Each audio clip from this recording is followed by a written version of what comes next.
Shalom Bapak Ibu Saudara, jemaat Tuhan sekalian. Kita bersyukur dalam anugerah Tuhan kita boleh ada sebagaimana kita ada sampai pada saat ini.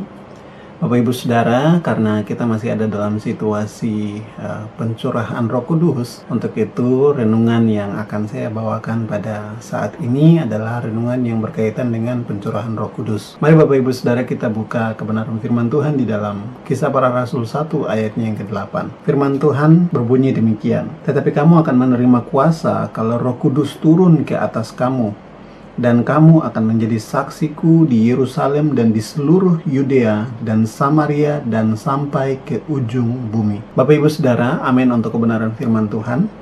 Ketika kita berbicara tentang pencurahan Roh Kudus, tentu tidak sedikit dari kita yang memahami bahwa pencurahan Roh Kudus dicurahkan karena ada janji yang sudah disampaikan oleh Tuhan Yesus kepada murid-muridnya.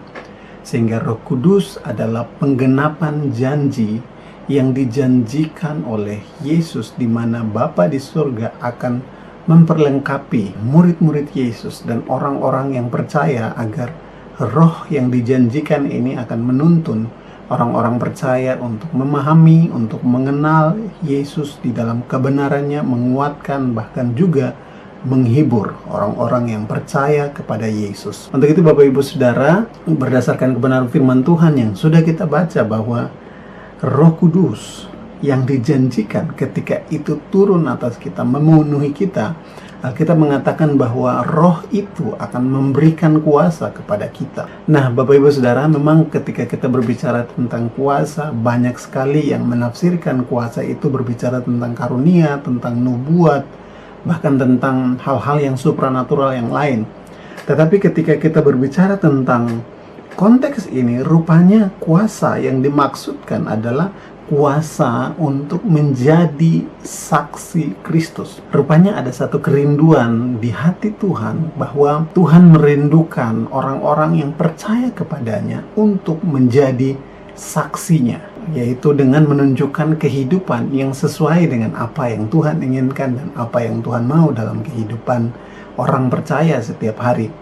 Nah, tentu untuk menjadi saksi Yesus itu tidak mudah Bapak Ibu Saudara.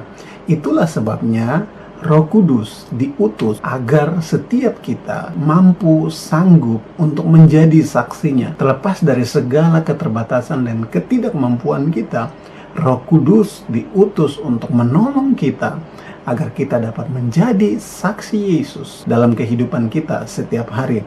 Bapak Ibu Saudara, kalau kita baca pasal ini, di ayatnya yang ke-1 dengan ayatnya yang kedua, di sana tertulis dengan jelas dan memberikan satu gambaran Tuhan Yesus, dan itu sangat-sangat luar biasa sekali Bapak Ibu Saudara. Mari kita coba lihat. "Hai Theophilus, dalam bukuku yang pertama aku menuliskan," atau ini dia, "segala sesuatu yang dikerjakan dan diajarkan Yesus." Ayat yang kedua, "Sampai pada hari ia terangkat, sebelum itu ia telah memberi perintah." Ini dia. Jadi untuk menjadi saksi Yesus ada hal yang menarik, yaitu dengan mengikuti apa yang Yesus lakukan. Yang Yesus lakukan adalah, yang pertama, Yesus mengerjakan dulu. Yang kedua, Yesus mengajarkan.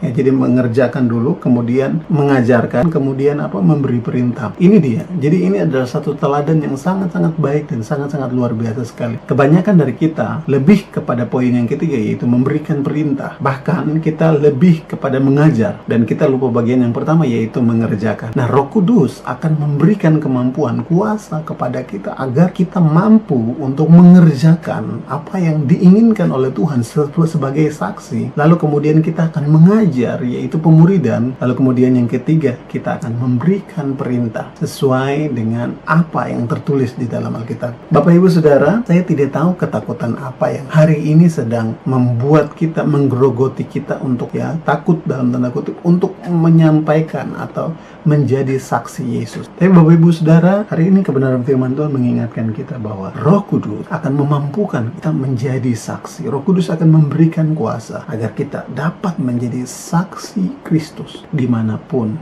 kita berada. Untuk itu Bapak Ibu Saudara, apapun yang kita kerjakan hari ini, apapun yang kita lakukan hari ini, jangan lupa bagian terpenting dalam hidup kita, yaitu menjadi saksinya kapanpun dan dimanapun kita berada.